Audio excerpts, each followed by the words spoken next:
Hey homeschoolers, I'm Melissa Webb, former full-time classroom teacher and homeschool mom turned full-time business CEO. I am determined and dedicated to helping you in this journey that you're on. So if you are looking for a place to be encouraged and inspired, you have found the perfect podcast. Homeschooling is a work of heart is truly the perfect place to start.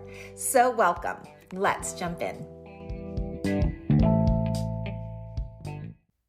Hello, friend. Oh, I hope you are doing so well today and enjoying cooler weather. I am enjoying cooler weather. Super happy about that.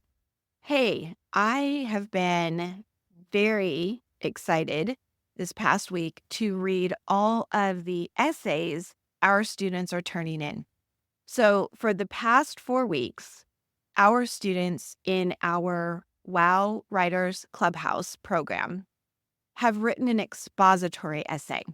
An expository essay exposes facts and information and explain why something is the way it is. Now, this is very different than persuasive writing, which I also love, but expository writing is informative. Think of a research paper. That's a style or type of expository writing. And in a semester, students in upper elementary, middle school, ideally are completing one persuasive essay, one expository essay, and one narrative essay. We've already done persuasive. Now our students just turned in their expository essays. In our program, we always provide the prompt and the theme for the month. This past month, our theme was history detectives. We allowed students to pick anything that was of interest. It could be a place they wanted to learn more about. For instance, we had a student who did a great essay on the Great Wall of China. It could be something that they were interested in. How did Rubik's Cube come to be? Or it could be a person that they wanted to learn more about. A lot of parents used this topic to tie into something they were already learning in science or something in history. So it worked really well.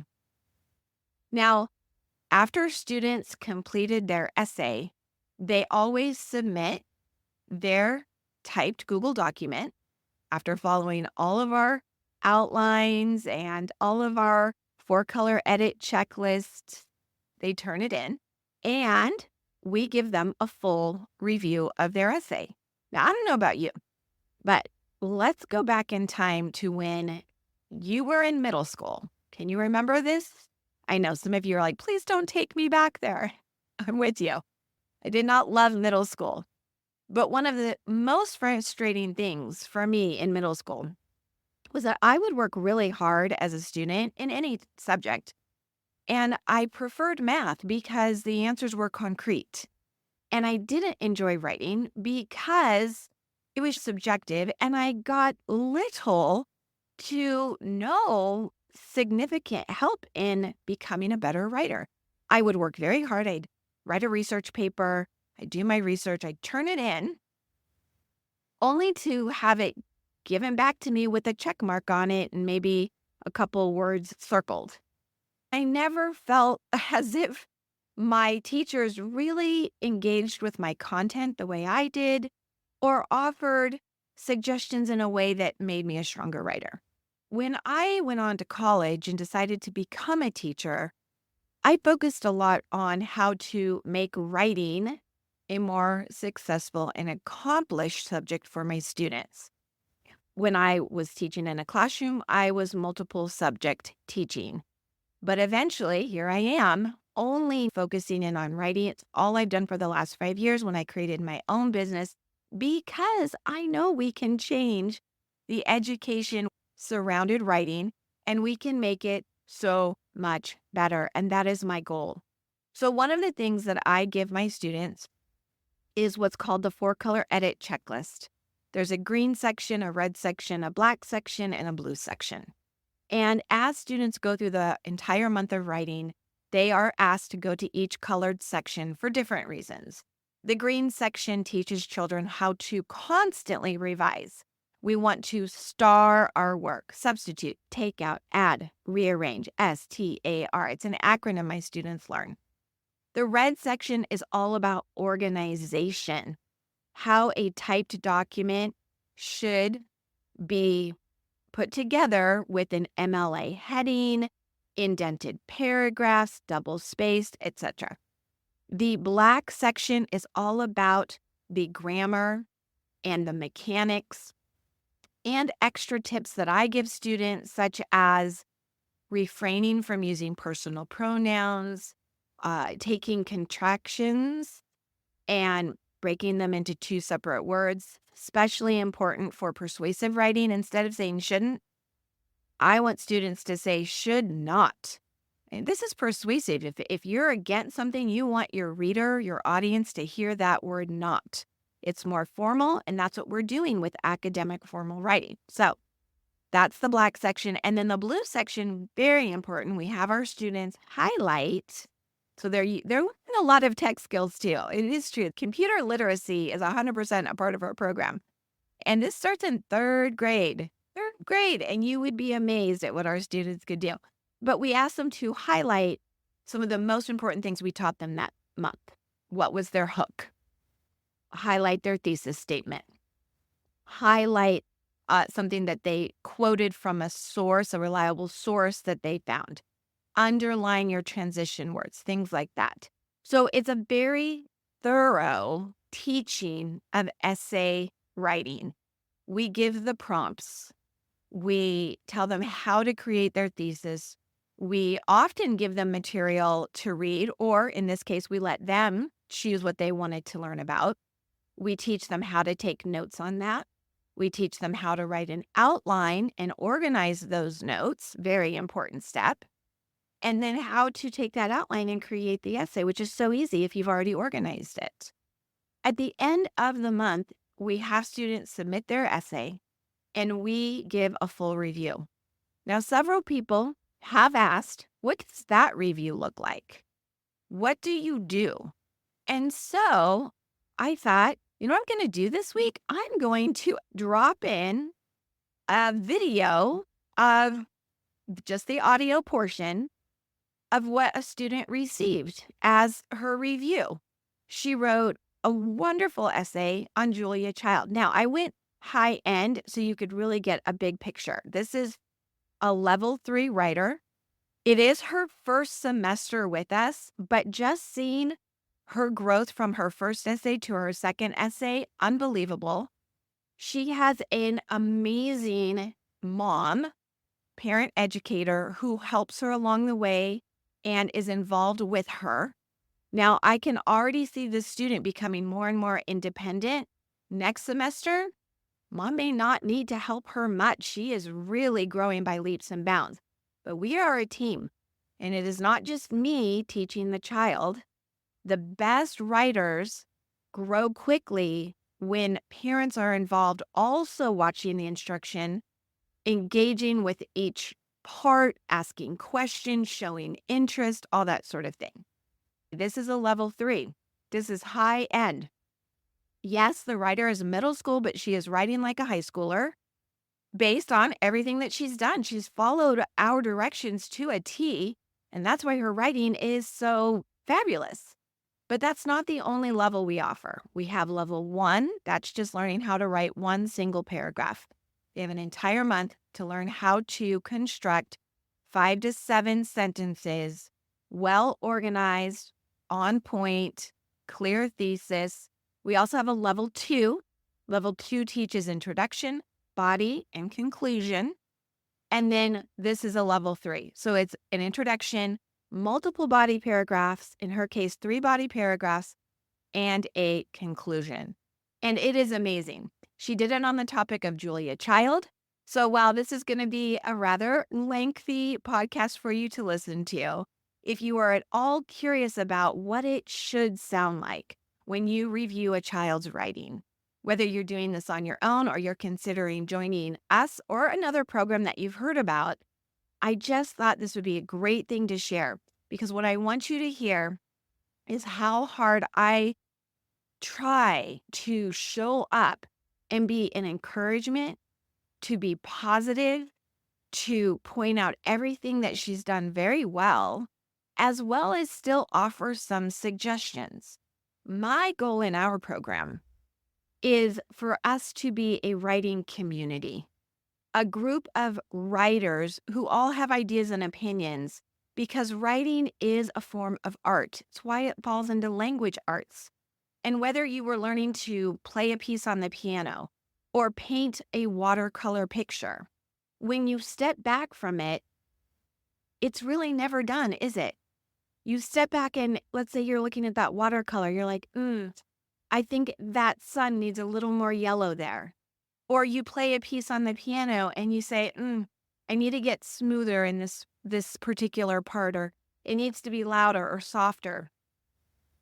When we look at the arts, language arts, for example, visual arts, performing arts, when we look at any form of art, it's something that can always be tweaked.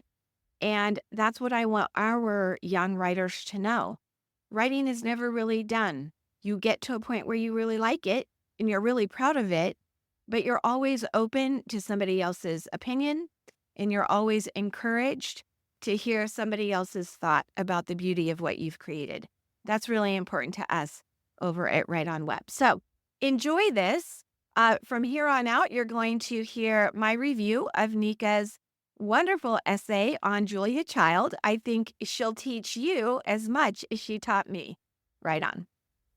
Well, hello, Nika. It is Mrs. Webb, and I am so excited to read your expository essay all about Julia Child.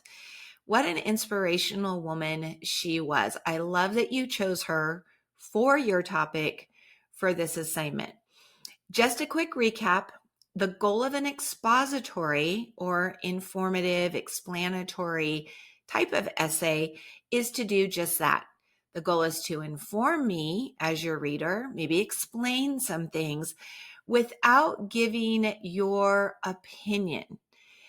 We already did our persuasive assignment, which again, you did a fabulous job completing. And now we're going to back off of giving our opinion and trying to convince a reader of anything. And we're moving into teaching. So thank you so much for being my teacher today and teaching me about this remarkable woman.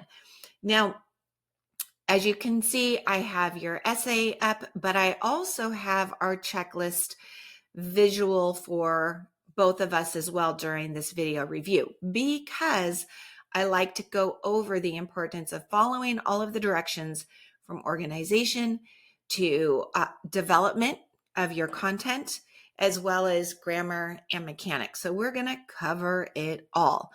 I can already tell you from reading through one time, your ability to follow directions is top notch.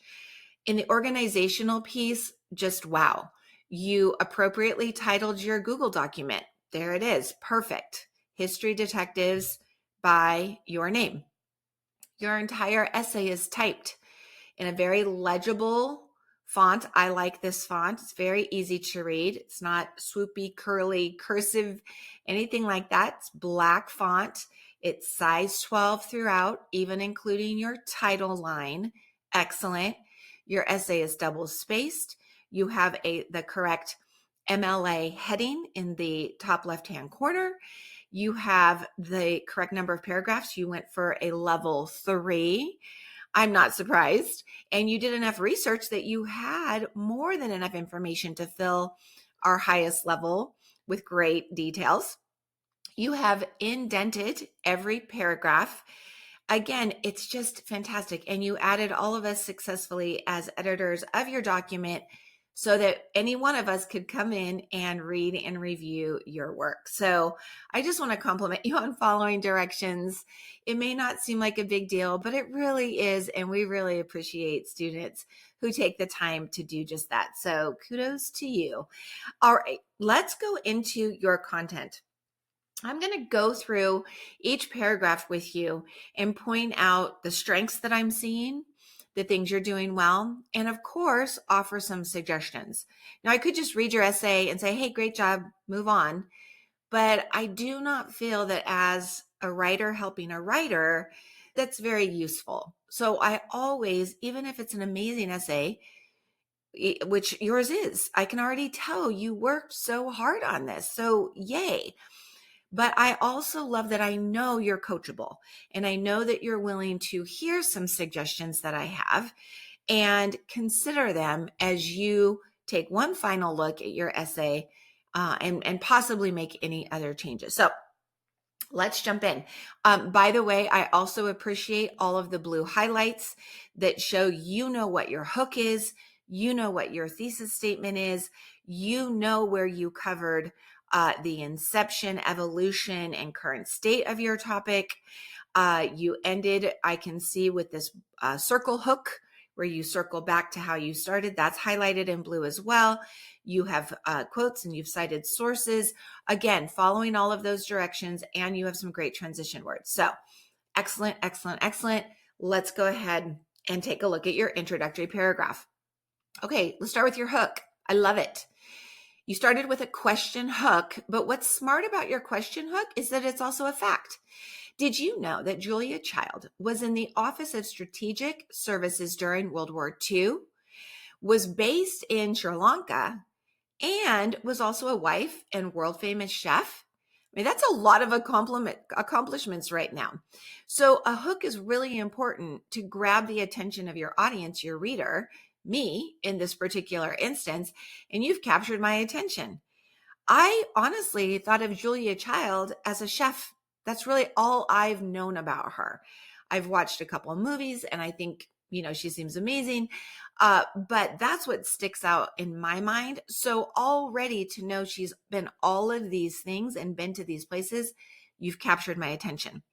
You give a little background information and you say what I just mentioned. Julia Child is probably best known for her culinary skills and her cookbook, The French Chef, which inspires foodies, chefs, and aspiring cooks. I want to compliment you on the title. So titles, according to the Modern Language Association, of books should be italicized, and you've italicized it here. Excellent, excellent, excellent. Now you follow up here with your thesis statement, and the thesis statement that we asked you to write needed to include your topic, in this case, a person, how life began, how it evolved, and the current status. And that can be challenging with a person who is now deceased. So I was so curious to see how you were going to handle that. And I love what you did. Julia Child, there's your topic, had an extremely unique childhood and was extraordinary in her eventful 91 years. That's great, right? You're just telling us this is who it is. She had a unique childhood. I want to know about that. And then an extraordinary life. I want to know about that. And she lived 91 years. In that sentence of like, I don't know, 10, 12 words, you've already told so much. And it's just been a little peek. Now we're going to go into the body paragraphs where you expand on all of this. Now, I do have a suggestion for you here if you care to take it. So let me put your Google document in suggesting mode. You wrote, Julia Child had an extremely unique childhood and was extraordinary in her eventful 91 years. There is nothing wrong with what you wrote. I am led to write something like, instead of was extraordinary, how about led in extraordinary life? It does make it longer by a couple of words. So if you were trying to shorten it, by all means, go back to just was extraordinary. But here's why I think this. When you say was extraordinary, it feels like an opinion to me. That's your opinion. She was extraordinary. Now, I happen to agree with you. But if we were to put in led an extraordinary life and then knew we could support that with examples, does it sound less opinionated? That's just my question to you. What do you think? What do you think? I'm curious what you think. Like I said, there is absolutely nothing wrong with the way you have it. So over here on the right side of your document, when I make a suggestion in Google Docs, it gives you this comment, and it says your teacher is suggesting that you replace was extraordinary with led an extraordinary life. And you'll see there's a check mark. If you're like, I like that, you can click the check mark and accept that suggestion. Or next to it is an X, and it says reject suggestion. So if you're like, nope, too wordy, I like how I have it, that's absolutely fine. It is not a complete, game changer. It's just a suggestion. Do as you wish. Let's learn about Julia Child's unique childhood. I love this paragraph, by the way. And I know we've worked on this throughout the month and talked about this a couple of other times. And I love how coachable you are. And I think the decisions you made really improved this from the last time I looked at it. So wow, just wow. Here we go. Julia Child had an atypical childhood, especially for someone in the 1910s. Julia Caroline Child was born Julia Caroline McWilliams. She was born to a Princeton University graduate, and in parentheses, John McWilliams, and a paper company heiress. Ooh, Julia Caroline Weston. So notice she was named after her mother. Interesting. She attended Polytechnic School and Westridge School before going to the Catherine Branson School, which at the time was a boarding school for high school. Her education shows that she was a very privileged person. Okay, couple of things before I go on here. This is really important. I know that you did research and you have evidence.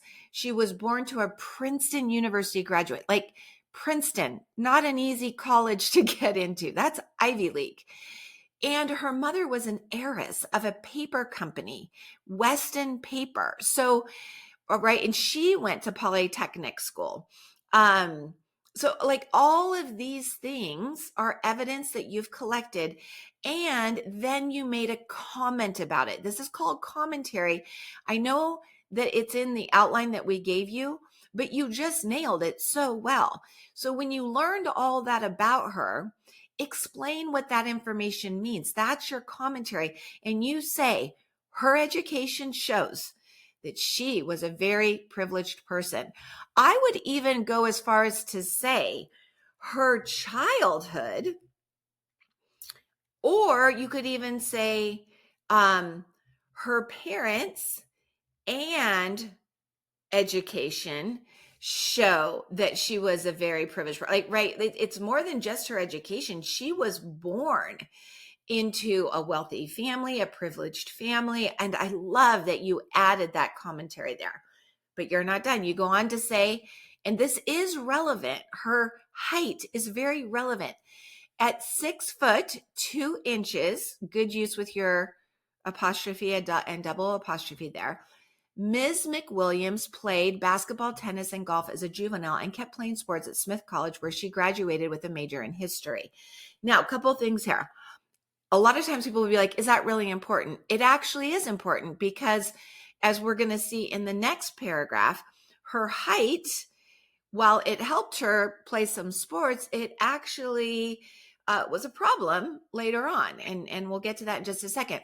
But the other decision you made here, and I love that you went with this, you called her Ms. McWilliams.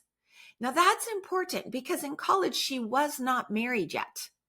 So to call her Mrs. Child or even Julia Child is a little not incorrect, but misguided maybe, because she wasn't Julia Child yet. So I love that you called her Ms. McWilliams. Excellent decision. After she graduated, she decided to be a novelist or magazine writer. Eventually, she realized this was not her dream job. Fantastic start to her life. Let's go to your next body paragraph. By the way, your body paragraphs, and I know because you did great research, are very long, but you did not exceed those 8-9 sentences. Ideally, a paragraph is 5 to 7 sentences. They can be a little shorter, 3 or 4, perfectly okay. And they can be a little longer, 8 or 9. But when we have a paragraph that has 10 or more sentences, we need to break that down into an additional paragraph or cut back on some of the information. It's just too lengthy. Okay, we're going to go into this middle part, or this next section of her life.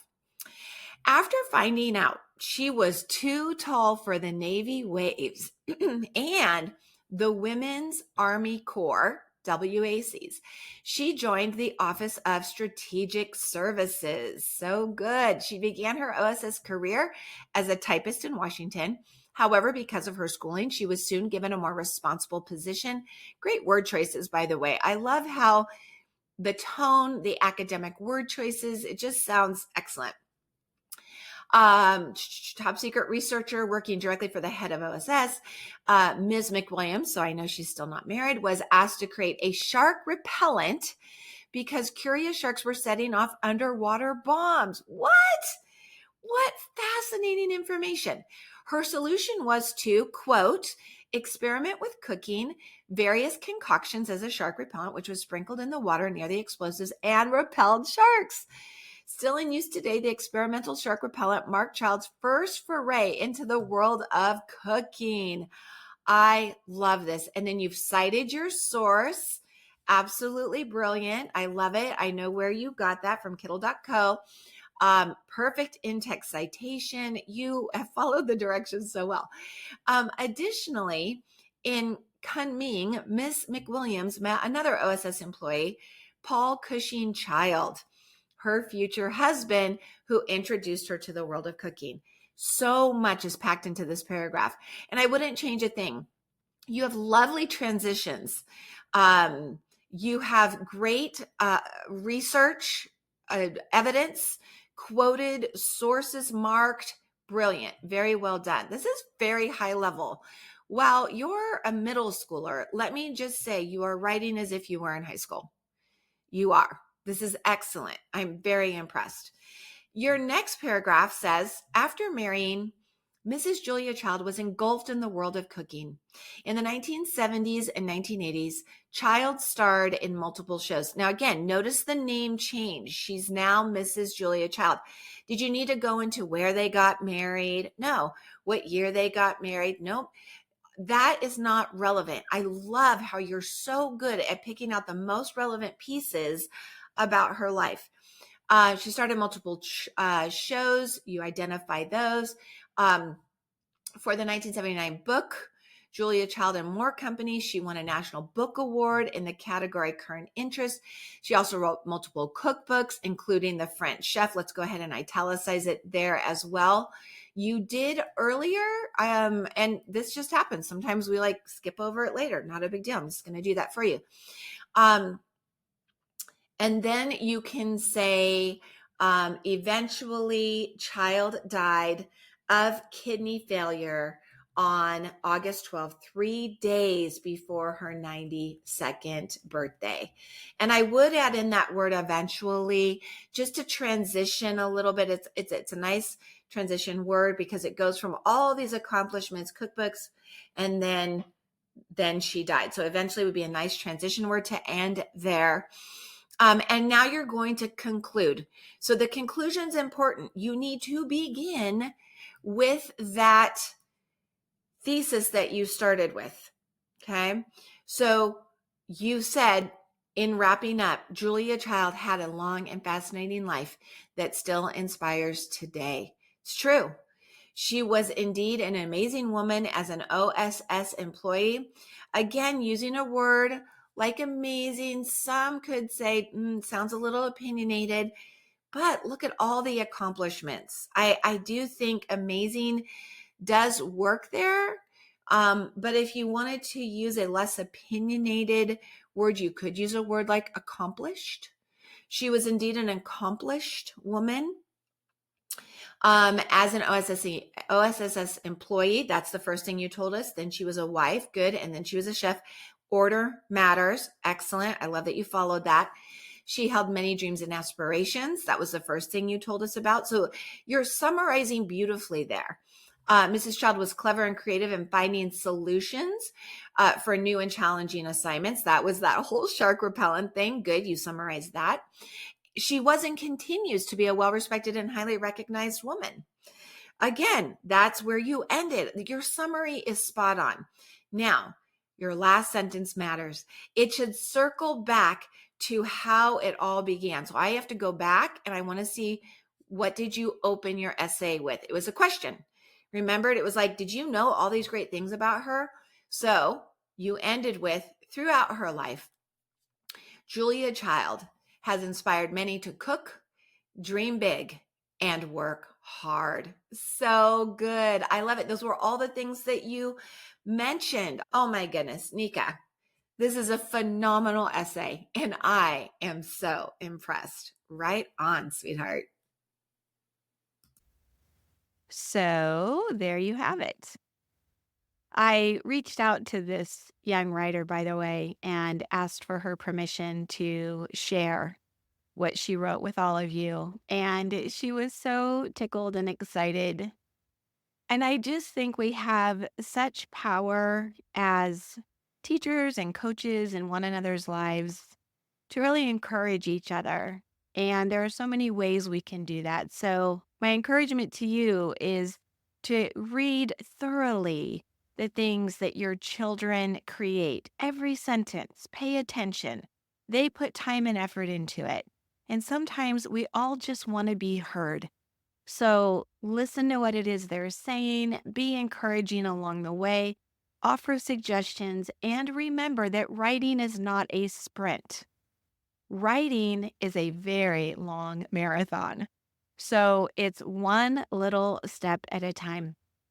And I thought after listening to this portion of her essay, I should also give to anybody who's interested the same checklist that my student received for this particular assignment. You may find it helpful. It may just give you an insight into some of the things we teach. Now, I would never just give them this checklist without instructing them on each and every piece. All of that comes with the course. But for somebody who's maybe just looking into this, getting a little curious, hey, if you can use it in some way, make a copy of it, tweak it, and make it your own. My hope is that we can change education in such a way that parents can feel equipped at home and students can feel empowered. All right, everybody, that's it for this week.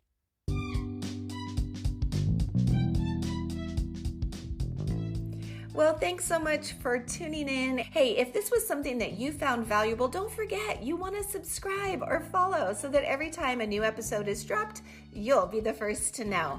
And hey, before you go, if you are looking to get some of this academic writing under your belt and outsourced so that it's one less thing, freeing you up to enjoy more time with your family, hey, you're going to want to head over to writeonweb.com to see what kinds of resources and materials I have available for you.